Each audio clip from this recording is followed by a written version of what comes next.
یقیناً ہر قسم کی تعریف اللہ کے لیے ہے۔ ہم اس کی حمد بیان کرتے ہیں، اس سے مدد مانگتے ہیں، اس سے مغفرت طلب کرتے ہیں اور اپنے نفسوں کی برائیوں اور اپنے برے اعمال سے اس کی پناہ لیتے ہیں۔ جسے اللہ ہدایت دے اسے کوئی گمراہ کرنے والا نہیں، اور جسے وہ گمراہ کرے اسے کوئی ہدایت دینے والا نہیں۔ اور میں گواہی دیتا ہوں کہ ایک اللہ کے سوا کوئی معبود برحق نہیں، اس کا کوئی شریک نہیں، اور میں گواہی دیتا ہوں کہ محمد اللہ کے بندے اور اس کے رسول ہیں۔ اللہ درود و سلام نازل کرے آپ پر، آپ کے آل و اصحاب پر، اور بہت زیادہ سلامتی نازل کرے۔ اما بعد، اللہ کے بندو، اللہ کا تقوی اختیار کرو اور خلوت و جلوت میں اس کا خوف کھاؤ۔ مسلمانوں، اللہ نے اپنے بندوں کو حکم دیا ہے کہ وہ اسلام کو مضبوطی سے تھامیں اور اس کے تمام کڑے اور احکام کو پکڑ لیں۔ اسلام کے لیے ایسا ایمان ضروری ہے جو اسے ثابت کرے اور اس کی تصدیق کرے، اور ایمان کے 6 ارکان میں سے یوم آخرت پر ایمان ہے، اور اسی میں سے ان تمام چیزوں پر ایمان ہے جن کی خبر اللہ کے نبی صلی اللہ علیہ وسلم نے دی ہے، جو موت کے بعد ہوں گی، جیسے قبر کا فتنہ، اس کا عذاب اور اس کی نعمتوں سے لے کر دوبارہ زندہ اٹھایا جانا۔ اس دنیا سے منتقل ہونے کے اولین مراحل میں موت کی آمد ہے۔ مومن کے پاس آسمان سے سفید چہرہ والے فرشتے نازل ہوتے ہیں، جیسے کہ ان کے چہرے سورج ہوں۔ ان کے پاس جنت کے کفنوں میں سے ایک کفن ہوتا ہے، اور جنت کی خوشبو میں سے ایک خوشبو ہوتی ہے، یہاں تک کہ وہ اس کے تا حد نگاہ بیٹھ جاتے ہیں۔ پھر موت کا فرشتہ آتا ہے اور اس کے سرہانے بیٹھ جاتا ہے اور کہتا ہے، اے پاکیزہ نفس، اللہ کی مغفرت اور اس کی خوشنودی کی طرف نکل۔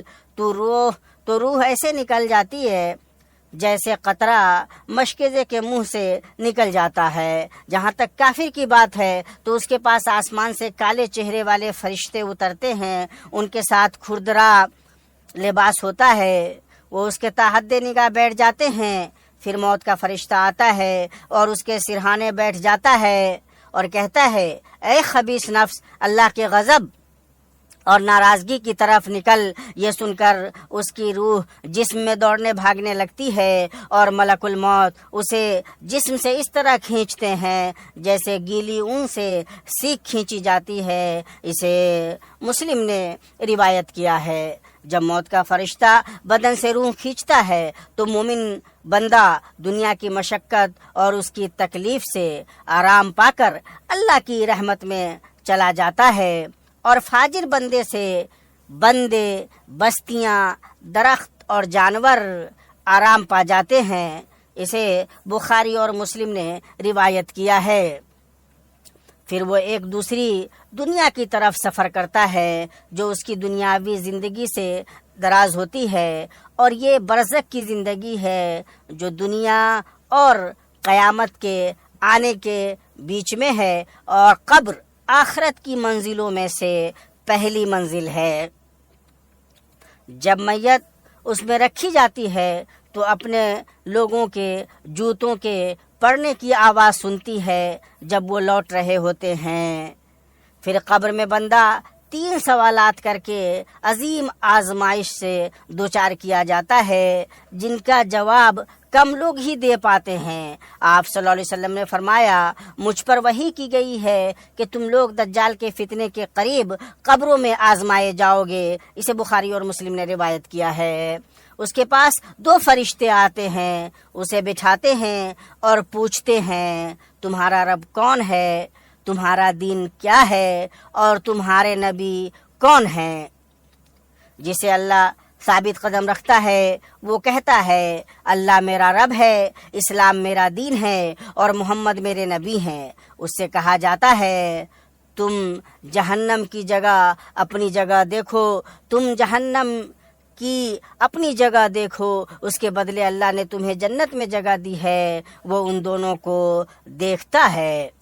جہاں تک کافر یا منافق کی بات ہے تو وہ کہتا ہے، مجھے نہیں معلوم، میں وہی کہتا تھا جو لوگ کہتے تھے۔ اس سے کہا جاتا ہے، تم نے نہیں جانا کہ حق کیا ہے، اور نہ تم نے قرآن کریم کی تلاوت کی۔ پھر اس کے دونوں کانوں کے درمیان لوہے کے ہتھوڑے سے مارا جاتا ہے، وہ زور سے چیختا ہے جسے اس کے گرد گرد تمام سنتے ہیں سوائے انس و جن کے، متفق علیہ۔ پھر اس آزمائش کے بعد یا تو نعمتیں ہوتی ہیں یا عذاب ہوتا ہے تا کہ قیامت کبریٰ قائم ہو جائے۔ اللہ تبارک و تعالی کا فرمان ہے اور فرعون والوں پر بری طرح کا عذاب الٹ پڑا۔ آگ ہے جس کے سامنے یہ ہر صبح شام لائے جاتے ہیں، اور جس دن قیامت قائم ہوگی فرمان ہوگا کہ فرعونیوں کو سخت ترین عذاب میں ڈالو۔ اسی طرح یہ امت بھی آزمائی جاتی ہے۔ اللہ کے نبی صلی اللہ علیہ وسلم نے فرمایا یہ امت اپنی قبروں میں عذاب کے ذریعے آزمائی جائے گی۔ اسی مسلم نے روایت کیا ہے۔ ابن قیم رحم اللہ نے فرمایا زیادہ تر قبر والے عذاب دیے جائیں گے، کچھ ہی کامیاب ہوں گے۔ ایک دن اللہ کے نبی صلی اللہ علیہ وسلم جب سورج غروب ہو گیا نکلے، آپ نے ایک آواز سنی اور فرمایا یہود اپنی قبروں میں عذاب دیے جاتے ہیں، اور آپ صلی اللہ علیہ وسلم 2 قبریں سے گزرے تو فرمایا یہ دونوں عذاب دیے جا رہے ہیں، انہیں کسی بڑی چیز کی وجہ سے عذاب نہیں دیا جا رہا۔ ان میں سے ایک چغل خوری کیا کرتا تھا، اور جہاں تک دوسرے کی بات ہے تو اپنے پیشاب سے نہیں بچتا تھا۔ متفق علیہ۔ جانور قبر کا عذاب سنتے ہیں، اللہ کے نبی صلی اللہ علیہ وسلم نے فرمایا انہیں ایسا عذاب دیا جاتا ہے جسے تمام جانور سنتے ہیں۔ متفق علیہ۔ اللہ کے نبی صلی اللہ علیہ وسلم نے حکمت بیان کی کہ لوگ قبروں کا عذاب کیوں نہیں سنتے۔ فرمایا اگر ایسا نہ ہوتا کہ تم ایک دوسرے کو دفن نہ کرتے تو میں اللہ سے دعا کرتا کہ وہ تمہیں عذاب میں سے وہ سنا دے جو میں سنتا ہوں۔ اسے مسلم نے روایت کیا ہے۔ نعمتیں اور عذاب روح اور جسم دونوں کو ہوں گے۔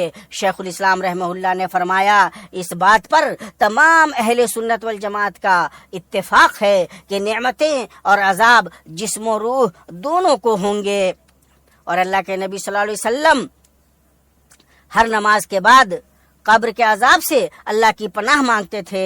آپ صلی اللہ علیہ وسلم ایک دن صحابہ کرام کی طرف متوجہ ہوئے اور ان سے فرمایا قبر کے عذاب سے اللہ کی پناہ مانگو۔ انہوں نے کہا ہم قبر کے عذاب سے اللہ کی پناہ مانگتے ہیں۔ اسے مسلم نے روایت کیا ہے۔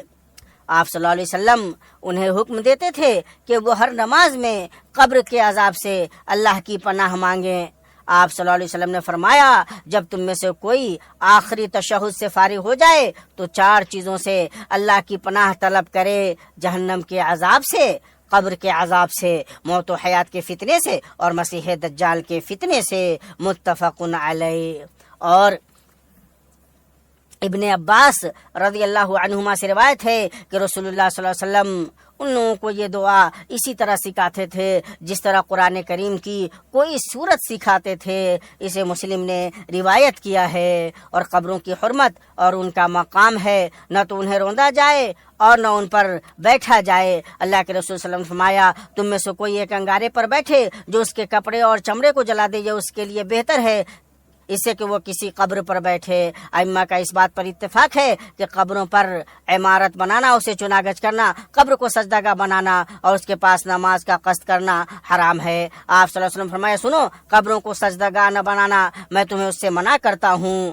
قبر میں مردے اس بات کے بہت حاجت مند ہوتے ہیں کہ کوئی ان کے لیے دعا کرے۔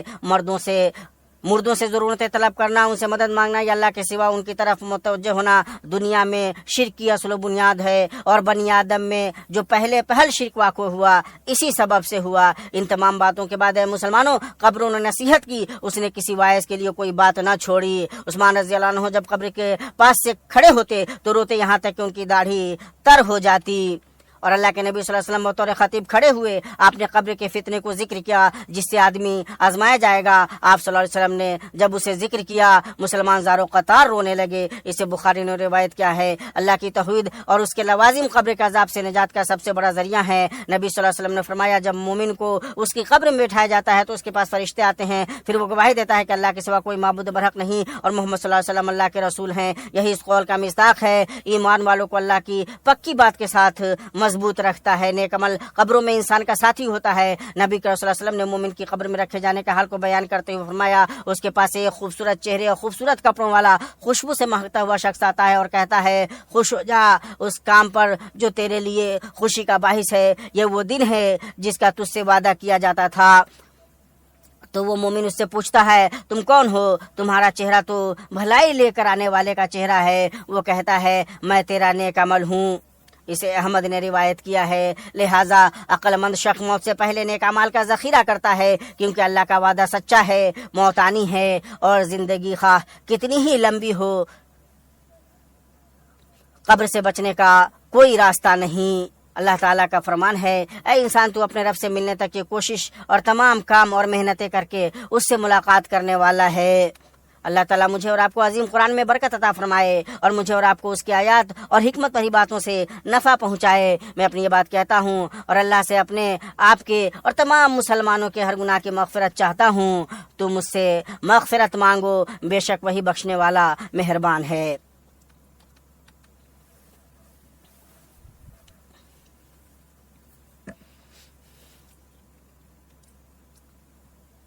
تمام تعریف اللہ کے لیے، اس کے احسان پر، اسی کے لیے شکر ہے، اس کی توفیق و نوازش پر۔ میں اس کے شان کی عظمت بیان کرتے ہوئے گواہی دیتا ہوں کہ اللہ کے سوا کوئی معبود برحق نہیں، وہ یکتا ہے، اس کا کوئی شریک نہیں۔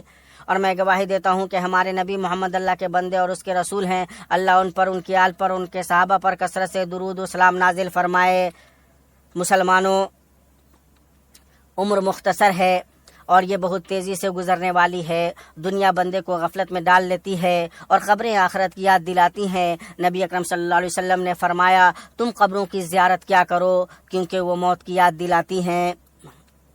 نبی کریم صلی اللہ علیہ وسلم ہر وقت اپنے صحابہ کو قبر کی یاد دلایا کرتے تھے، اور جس وقت نبی صلی اللہ علیہ وسلم کے دور میں سورج گرہن لگا تو آپ صلی اللہ علیہ وسلم نماز سے فارغ ہونے کے بعد لوگوں سے جو کچھ اللہ نے چاہا فرمایا۔ پھر آپ صلی اللہ علیہ وسلم نے انہیں قبر کے عذاب سے پناہ مانگنے کا حکم دیا۔ متفق علیہ۔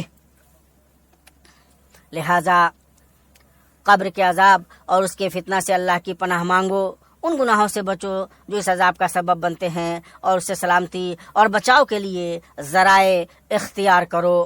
پھر جان لو کہ اللہ نے تمہیں اپنے نبی پر درود و سلام بھیجنے کا حکم دیا ہے، چنانچہ اپنی محکم کتاب میں ارشاد فرمایا، بے شک اللہ اور اس کے فرشتے نبی پر درود بھیجتے ہیں۔ اے ایمان والو، تم بھی ان پر درود اور خوب سلام بھیجا کیا کرو۔ اے اللہ، ہمارے نبی محمد پر اپنی رحمت، سلامتی اور برکت نازل فرما۔ اے اللہ، خلفائے راشدین ابو بکر، عمر، عثمان اور علی سے راضی ہو جا، جنہوں نے حق کے ساتھ فیصلہ کیا اور اسی کے مطابق انصاف کیا، اور تمام صحابہ کرام سے بھی راضی ہو جا اور ان کے ساتھ ہم سے بھی راضی ہو جا اپنے جود و کرم سے، اے سب سے زیادہ کرم فرمانے والے۔ اے اللہ، اسلام اور مسلمانوں کو غلبہ عطا فرما، شرک اور مشرکوں کو ذلیل کر، دین کے دشمنوں کو تباہ و برباد کر۔ اے اللہ، اس ملک اور مسلمانوں کے تمام مالک کو امن، سکون اور خوشحالی عطا فرما۔ اے اللہ، ہمارے حکمراں اور ان کے ولی عہد کو ان چیزوں کی توفیق عطا فرما جو تجھے پسند ہوں اور جن سے تو راضی ہو، انہیں نیکی اور تقوی کی راہ پر چلا، ان دونوں کے ذریعے اسلام اور مسلمانوں کو نفع پہنچا۔ اے رب العالمین، اے اللہ صاحب جلال و اکرام، مسلمانوں کے تمام حکمرانوں کو تیری کتاب پر عمل کرنے اور تیری شریعت کو نافذ کرنے کی تو انہیں توفیق عطا فرما۔ اے ہمارے رب، ہمیں دنیا میں بھلائی عطا فرما اور آخرت میں بھی بھلائی عطا فرما، اور ہمیں آگ کے عذاب سے بچا۔ اے ہمارے رب، ہم نے اپنے اپنوں پر ظلم کیا، اور اگر تو نے ہمیں معاف نہ کیا اور ہم پر رحم نہ کیا اور ہم پر رحم نہ کیا تو ہم یقیناً نقصان اٹھانے والوں میں سے ہو جائیں گے۔ اللہ کے بندو، بے شک اللہ انصاف، احسان اور قرابت داروں کو عطا کرنے کا حکم دیتا ہے اور بے حیائی، برائی اور سرکشی سے منع کرتا ہے۔ وہ تمہیں نصیحت کرتا ہے تاکہ تم نصیحت حاصل کرو، اور تم بزرگوں پر اللہ کا ذکر کو تمہیں یاد رکھے گا اور اس کی نعمت پر اس کا شکر ادا وہ تمہیں مزید عطا کرے گا۔ وہ یقیناً اللہ کا ذکر سب سے بڑی چیز ہے اور اللہ جانتا ہے جو کچھ تم کرتے ہو۔